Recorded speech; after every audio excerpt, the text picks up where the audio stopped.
Assalamualaikum warahmatullahi wabarakatuh. Kembali lagi sama saya Mursal, ada di channel Mursal Sembako.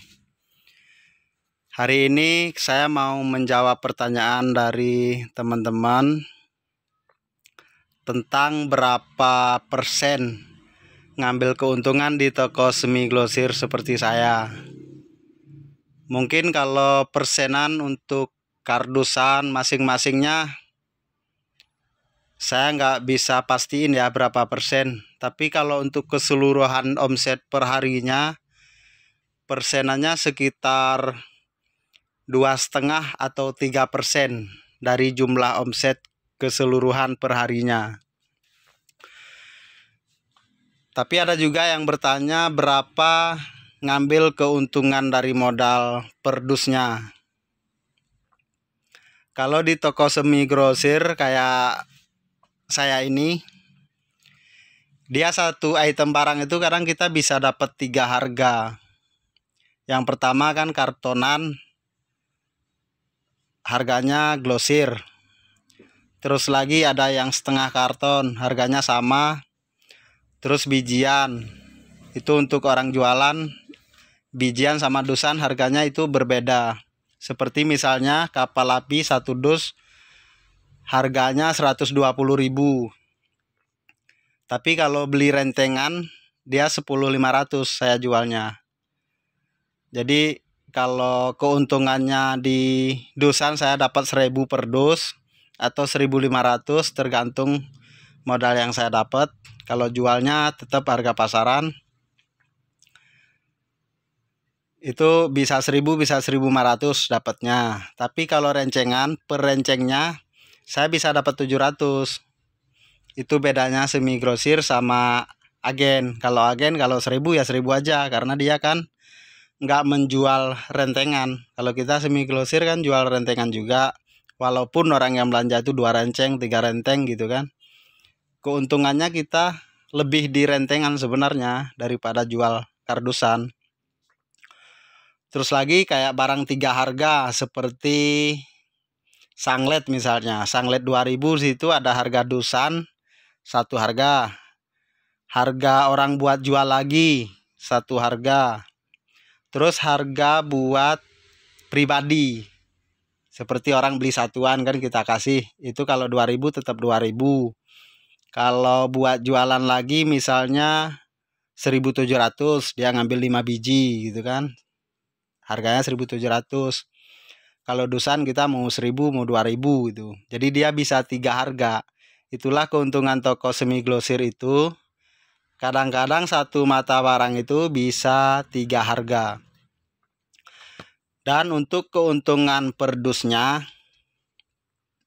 kalau persen seperti yang saya bilang tadi, kalau harga per dusnya keuntungannya rata-rata 1.000, 2.000, 3.000. Tapi sekarang saya mau bilangin atau mau jelaskan modal saya segini, saya jualnya segini gitu. Jadi nanti teman-teman bisa rekomendasi sendiri, ngambil keuntungannya mau berapa terserah. Sebenarnya keuntungan itu tergantung modal. Terus kalau kita ngambilnya 1.000 ataupun 2.000 terus, itu pasti ada pertanyaan kayak gini, apakah ketutup sewa tokonya pertama, terus gimana bayar karyawannya. Sebenarnya di dalam jualan kayak gini juga kita itu kayak apa namanya ya, harus pintar-pintar nyari peluang juga. Jadi kalau barang lagi umum kayak gini, oke lah kita ngambil 2.000. Tapi ada barang susah kan, ada barang yang istilahnya permintaan banyak tapi barangnya datangnya cuma sedikit. Itu yang kita dapat bisa 5.000 bisa 6.000 dari situ.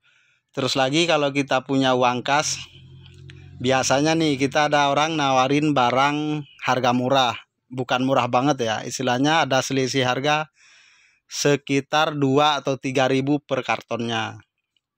Di situ kita kan belinya lebih murah 3 sampai 4.000.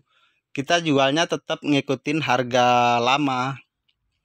Jadi kalau harga lama kita dapat untung 2.000 dari modal, berarti kalau ini lebih murah 4.000, kita dapat keuntungan 6.000. Tapi barang-barang seperti itu biasanya cash. Karena yang jual itu biasanya jual butuh uang cash. Seperti jual menutup giro, bisa jadi dia jual rugi demi gironya ketutup gitu.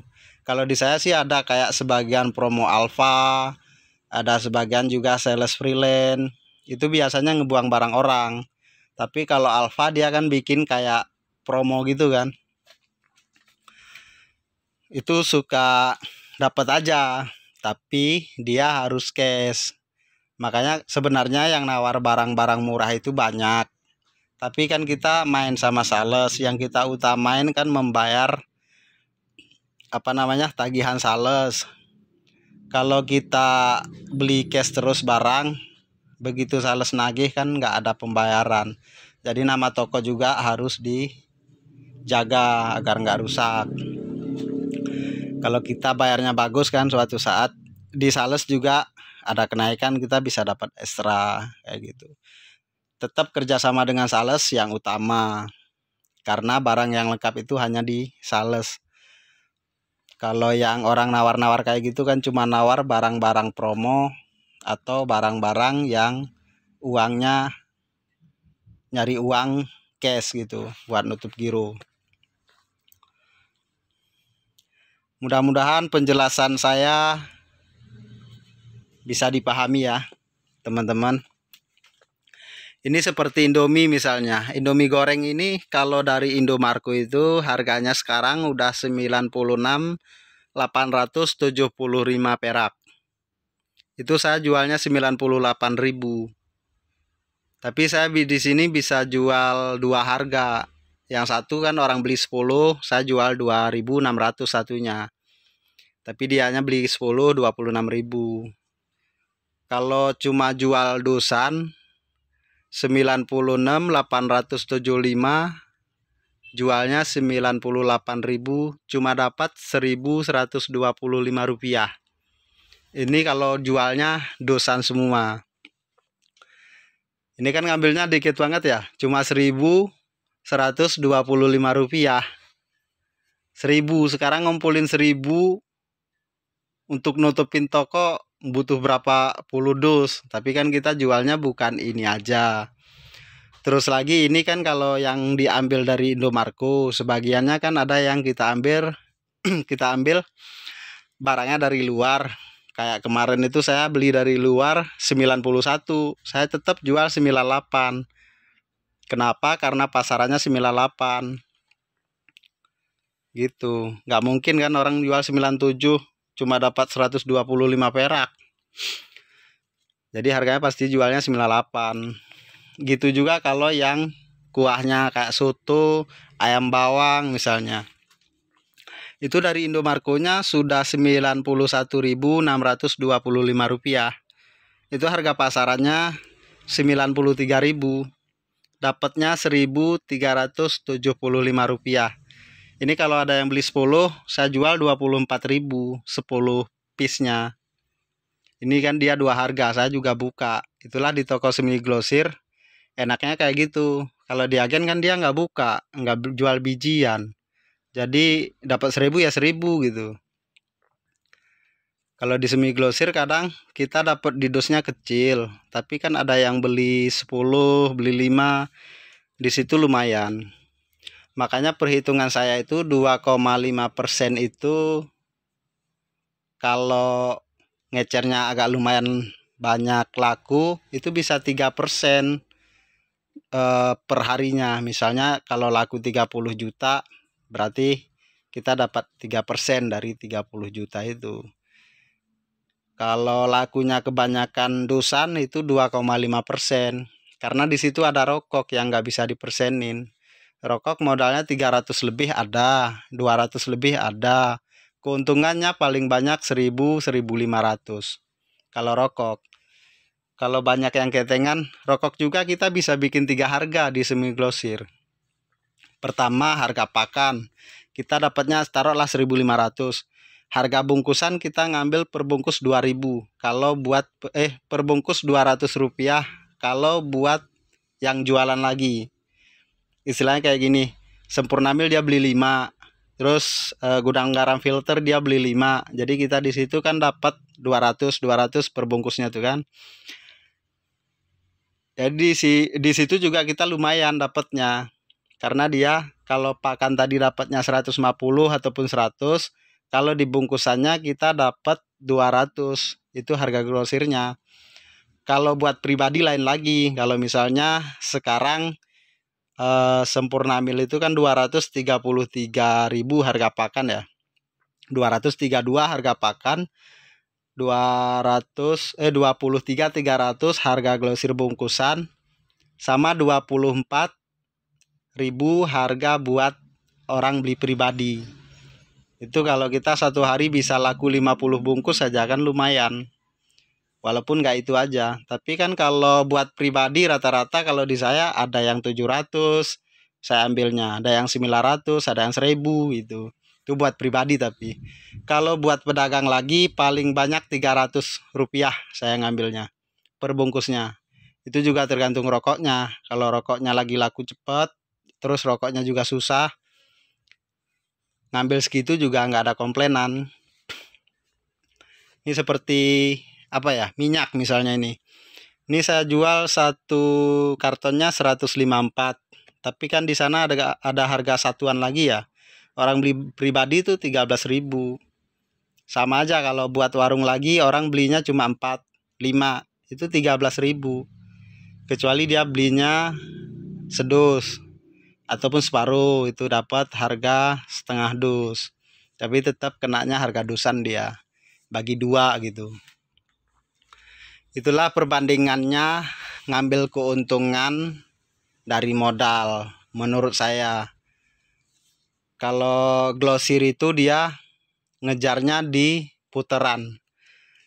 Di putaran ngejarnya karena dia belanjanya nanti dapat bonus lumayan. Jadi bisa sekali belanja itu bisa kayak kapal api atau Indomie gitu kan. Dia kan dapat potongan diskon, ada bonusnya gitu. Dari situ dia keuntungannya. Tapi kalau dari modal ya cuma 1.000 gitu. Kalau di glosir itu dia ngejarnya putaran.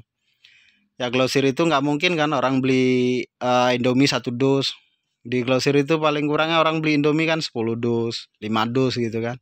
Belum lagi kopi, belum lagi yang lain. Emang sih 1.000, 2.000 kayak terigu kan, 2.000 gitu. Tapi kalau satu hari dia bisa ngejual ribuan karton kan, sebenarnya sama aja, cuma putaran orang itu lebih kencang aja, lebih cepat. Tapi kalau dia lagi dapat barang murah, coba untungnya berkali-kali. Kalau lagi dapat barang murah.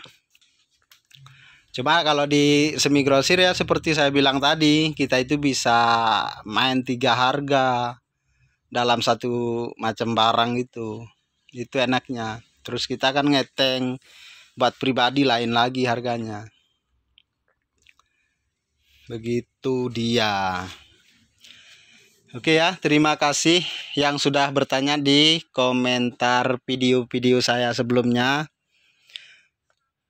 Mudah-mudahan jawaban ini bermanfaat buat teman-teman semuanya. Assalamualaikum warahmatullahi wabarakatuh.